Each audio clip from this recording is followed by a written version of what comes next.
శుభోదయం అండి. ఫ్రిడ్జ్‌లోంచి స్ప్రౌట్స్ తీసానండి.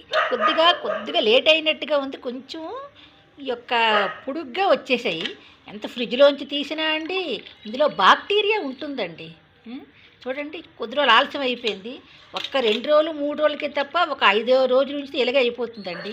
ఇంక ఇవి పాడైపోతాయి అనేసి ఈ ఫ్రిడ్జ్‌లోంచి తీసినవే బాక్టీరియా ఫామ్ అవుతుంది. ఈ బాక్టీరియా ఫామ్ అవ్వకుండా మనం ఏం చేయాలంటే ఏం చేయలేము. 6, 7 సార్లు కడగాలి. 6, 7 సార్లు కడిగితే తప్ప ఈ బాక్టీరియా తగ్గదు. ఇలాగ 6, 7 సార్లు కడుగుతానండి.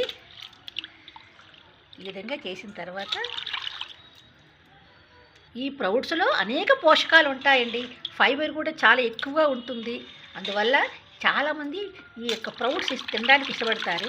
అయితే మనం ఎంత ఫ్రిడ్జ్‌లో ఉంచినా బాక్టీరియా ఉంటుంది, మనకు కనబడని బాక్టీరియా. అది 6, 7 సార్లు కడగాలి. చూసారండి, కొంచెం 5, 6 రోజులు అయ్యేసరికి ఈ విధంగా అయిపోయిందనమాట. అంతే, వేర్లు అనమాట ఇది. ఈ విధంగా మనం 6, 7 సార్లు వాష్ చేసిన తర్వాత దీన్ని మనము ఆరోగ్యమే మహాభాగ్యం అండి. ఈ విధంగా ఎంత ఫ్రిడ్జ్‌లో ఉంచినా మనం ఏ వస్తువైనా ఫ్రిడ్జ్‌లోంచి ఏ వస్తువు తీసినా 6, 7 సార్లు కడిగేసి అప్పుడు మనము యూజ్ చేయాలండి.